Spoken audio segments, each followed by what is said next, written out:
এখানে মালচিং করছি হচ্ছে আমরা খড় দিয়ে প্রত্যেকটা বেডে। তো এই বেডেগুলো দেখেন কিন্তু ঘাস অলরেডি কম আছে। তো এই কচুরিপানাগুলো কি করছে, এই মাটিটাকে দেখেন, এখানে কিন্তু আমরা পানি দিই নাই, কিন্তু তারপরও এখানে দেখেন মাটি কিন্তু ভেজা। এটা দেখতে পাচ্ছেন, এটা হলো কলার গাছ। আমরা জানি যে কলার গাছের কলা হওয়ার পর আমরা বেশিরভাগই ফেলে দিই, কোনো কাজে ইউজ করি না। তো আমরা এটাকে কাজে ইউজ করার জন্য, মালচিং হিসাবে ব্যবহার করার জন্য টুকরো টুকরো করে কাটছি, আপনারা দেখতেই পাচ্ছেন। আজকের ভিডিওতে আমরা দেখব যে আমরা কিভাবে প্রাকৃতিকভাবে মালচিং করি। আমার দুই সাইডেই দেখতে পাচ্ছেন, একদিকে আমরা খড়ের মালচিং করেছি, একদিকে কচুরিপানার মালচিং করেছি, আর একদিকে হচ্ছে কলার গাছের মালচিং করেছি। তো তিনটা বিষয়ে আজকে দেখব আমরা। পুরো ভিডিওতে আমাদের সাথে থাকেন। আমরা চাই আপনারা কম খরচে নিজের ফেলে দেওয়া জিনিস দিয়ে আপনি একটা মালচিং করে লাভবান হন। চলুন শুরু করা যাক। আমরা প্লাস্টিকের মালচিংয়ে খুব অভ্যস্ত হচ্ছি দিন দিন, কিন্তু সবাই যে প্লাস্টিক মালচিং কিনতে পারবে এটা কিন্তু না। কারণ হচ্ছে মোটামুটি যে দামের মধ্যে অনেকে চিন্তা করে যে এত দাম দিয়ে মালচিং কিনবো, তো এর বিপরীতেও কিছু আছে। যখন মালচিং ছিল না তখন ওই মালচিং কিভাবে ব্যবহার হতো, সেই আদি সিস্টেমটাকে আমরা নিজেরাও চেষ্টা করছি। আমার সামনে দেখতে পাচ্ছেন খড় দিয়ে আমরা মালচিং করেছি। এই খড়টা কোন খড় আপনারা জানেন, এখন যে খড়ের মূল্য সেই হিসাবে দেখা যায় যে প্লাস্টিকের চেয়ে খড়ের দাম বেশি হয়ে যাবে।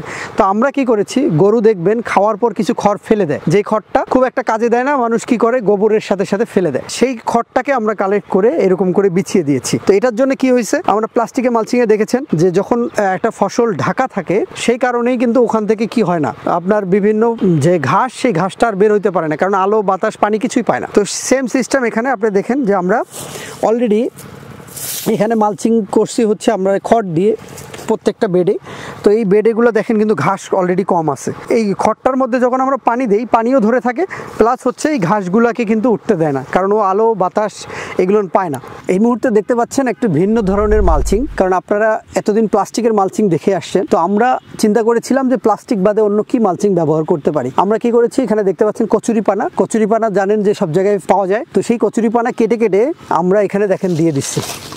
তো এই কচুরিপানাগুলো কি করছে, এই মাটিটাকে দেখেন, এখানে কিন্তু আমরা পানি দিই নাই, কিন্তু তারপরও এখানে দেখেন মাটি কিন্তু ভেজা। এটার কারণে ভিতরে রোদ কম যাচ্ছে, মাটিটাকে ওর আর্দ্রতা ধরে রাখছে, প্লাস হচ্ছে ঘাস কম হচ্ছে। আপনারা জানেন যে মালচিং দেওয়ার মেইন উদ্দেশ্যই হচ্ছে যাতে ঘাস না হয়।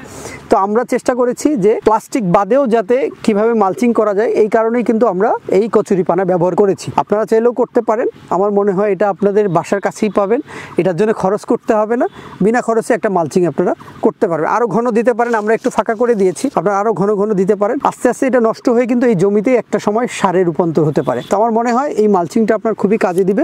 এটা দেখতে পাচ্ছেন, এটা হলো কলার গাছ। আমরা জানি যে কলার গাছের কলা হওয়ার পর আমরা বেশিরভাগই ফেলে দিই, কোনো কাজে ইউজ করি না। তো আমরা এটাকে কাজে ইউজ করার জন্য, মালচিং হিসাবে ব্যবহার করার জন্য টুকরো টুকরো করে কাটছি, আপনারা দেখতেই পাচ্ছেন। তো যেই জায়গাটায় আমরা দিছি এখানে দেখেন ঘাস কিন্তু মোটামুটি নাই। প্রাকৃতিক মালচিং বলতে পারেন, আমরা প্রাকৃতিক মালচিং এখানে ব্যবহার করেছি, যেটা হচ্ছে আমরা নিজেদের ফেলে দেওয়া জিনিসটাকে এখানে ইউজ করেছি। দেখেন আমরা টুকরো টুকরো করে কেটে যখন এখানে দিছি, এটার জন্য ভিতরটা ভেজা ভেজা আছে, প্লাস হচ্ছে এখানে ঘাস কম হয়েছে। তো আমার মনে হয় এটাতে আমাদের খুব একটা খরচ হয়নি, কারণ আমরা যে কলাগুলো নিয়েছিলাম তারপরে ওই গাছটা আমাদের ফেলে দিতে হতো নর্মালি। তো আমরা ওটাকে কুচি কুচি করে কেটেছি, কাটার পর আমরা এইভাবে প্রত্যেকটা বেডে এরকম করে সুন্দর সুন্দর করে বিছিয়ে দিয়েছি। তো আপনারা চাইলে এরকম কম খরচে কিন্তু মালচিং আপনার জমিতে করতে পারেন। এতে আপনার খরচ কমবে, আপনার ঘাস কম হবে, আপনার স্প্রে কম দিতে হবে, সব দিক থেকে আপনি লাভবান হতে পারবেন। আশা করি এই ভিডিওটা আপনার খুবই ভালো লাগবে, আপনিও আপনার ফেলে দেওয়া জিনিস দিয়ে মালচিং করতে পারেন।